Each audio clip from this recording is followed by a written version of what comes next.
산업이 발전하기 위해서는 항상 새롭고 획기적인 재료 개발이 무엇보다 중요합니다. 그래서 많은 곳에서 신소재 개발을 위해서 힘을 쏟고 있는 상황인데요. 특히 이 중에서도 복합재료 개발을 통해서 단순 연구가 아닌 이익까지 창출해내는 곳이 있다고 합니다. 너무 궁금하시죠? 지금 바로 확인해 보겠습니다. 보다 새롭고 한 발 앞선 아이디어와 기술 개발로 산업의 변혁을 이끄는 현장, 그 현장 속으로 지금 가보자. 안녕하세요. 반갑습니다. 네, 반갑습니다. 네, 제가 이곳에 딱 들어오니까요. 일반 사무실하고는 좀 사뭇 다른 그런 분위기가 나던데 이곳이 어떤 곳인지 소개 좀 해주세요.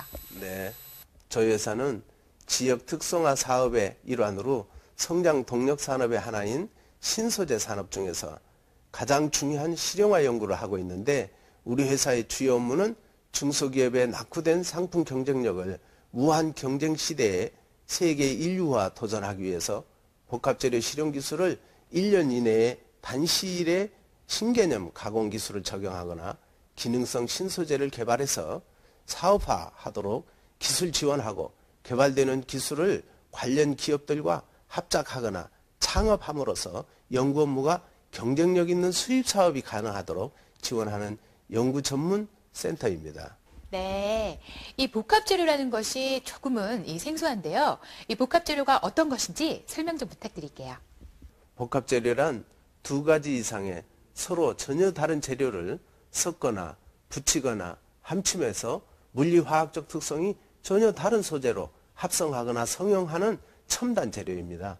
쓰이는 곳에는 많이 알려진 우주항공 소재로 우주왕복선의 연료 탱크나 탄소 보호 피막 타일이나 방위산업 제품으로는 방탄복, 미사일에 쓰는 노즈콘, 스텔스기의 전파 흡수체 등이 있으며 우리가 이렇게 접하기 어려운 제품도 있지만 우리 주변에는 차량에 쓰이는 비성명 브레이크 패드, 클러치 페이싱, 카본 낚싯대, 골프채 또는 잠수할 때 사용하시는 산소 탱크 등 많은 제품들이 있습니다만 여러분들의 가정에서 전기 밥솥의 밥통도 어떻게 보면 그 많은 금속 재료들을 복합화시킨 복합 재료라고 할 수 있습니다.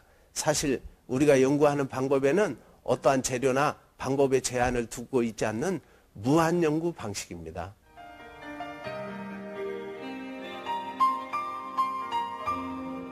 우주왕복선의 연료 탱크, 탄소 보호 피막 타일, 방탄복에서부터 낚싯대, 골프채, 범퍼 등 우리 일상에 널리 사용되고 있는 제품들에 이르기까지 다양한 분야에 이용되고 있는 복합 재료는 어떻게 구성되어 있을까? 복합 재료는 강화 재료, 충진 재료, 결합 재료 등 3대 요소로 배합되어 있습니다. 그리고 그 재료들의 특성은 독특한 서로 다른 특성들로 구성되고 완전한 화학적 결합력으로 접착돼서 전혀 다른 하나의 물리화학적 특성으로 재탄생되어야만 합니다. 그러나 섞는 장치나 성형 방법은 특별한 제한이 없이 각 재료의 특성에 맞춰서 선택해서 사용하게 됩니다.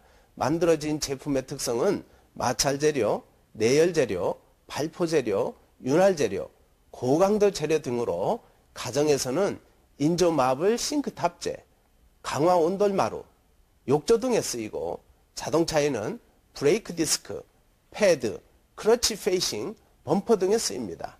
이번에 태안반도 해양 오염 사건도 있었는데 흑연 발표체를 활용한 기술 등 해양 오염 회수 장치에 관한 기술도 개발되어 있습니다. 이렇듯 우리의 일상생활에까지 다양한 분야에 적용되고 있습니다.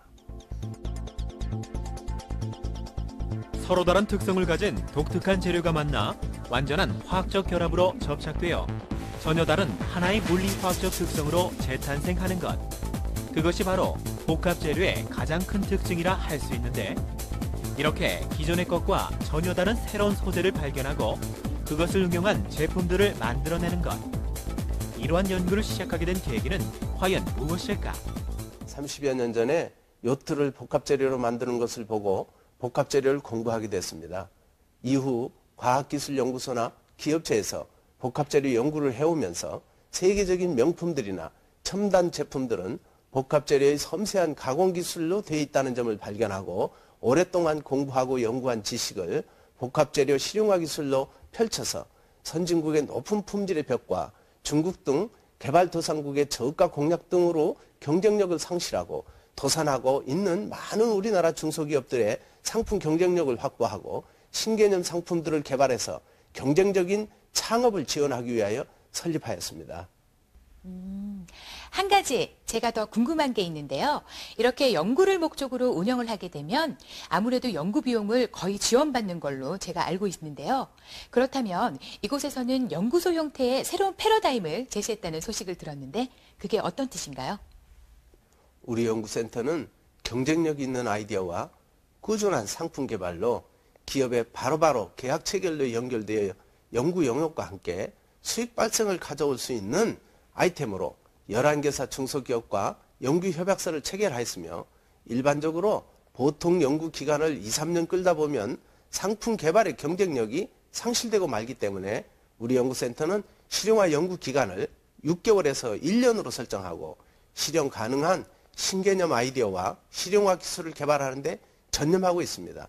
현재 성과로는 국내 굴지의 대기업과 복합재료를 활용한 신개념 고강도 머신 베이스 개발, 복합재료를 활용한 무급유 에어 베어링 또는 하드 베어링 개발, 고강성 연속 섬유 강화 세라믹 복합 소재 개발 등 연구를 계약 후 6개월 만에 완료하고 양산형 모델 개발을 서두르고 있고 성공하면 연간 수천억 원에 이르는 매출을 하면 물론 국내 정밀 공작기계 산업 전반에 걸친 국제 경쟁력을 향상하는 획기적인 성과를 거둘 수 있을 것입니다. 네, 오늘 유용한 정보 정말 감사드립니다. 그리고요, 일반인들한테는 생소한 분야였던 만큼 정말 큰 공부가 된 것 같은데요. 마지막으로 앞으로의 계획에 대해서 한 말씀 해주세요. 네, 우리 연구센터는 폴리머 고강성 복합재료 머신 베이스 개발, 무급유 에어 베어링 및 무급유 하드 베어링 개발, 고강성 저온 사출형 세라믹 복합재료 개발, 고강도 고온용 연속섬유 실리콘 카바이드 복합 소재 개발, WPC 천연 섬유 강화 합성 목재 개발, 흑연 발포체를 이용한 유류 오염 방제 기술 개발, 복합재료 머신 베이스 8세대 LCD 3차원 스테이지 개발 등 무급유 세라믹 베이스 공작기계 CNC 개발 등을 연구 진행 중에 있으며 이러한 복합재료 실용기술로 탄생한 신개념 기술 상품을 기업체에 빠르게 이전하고 10여 개 협력사를 클러스터화하여 2년 내에 복합재료 실용연구 클러스터 공단을 조성하고자 합니다. 그동안 국내 굴지의 대기업과 고강도 머신 베이스 개발 등 복합재료를 활용하여 다양한 제품과 소재들을 개발하였고 앞으로 국내 정밀 공작기계 산업 전반에 걸친 국제 경쟁력을 향상하는 획기적인 성과를 거둘 것으로 기대된다.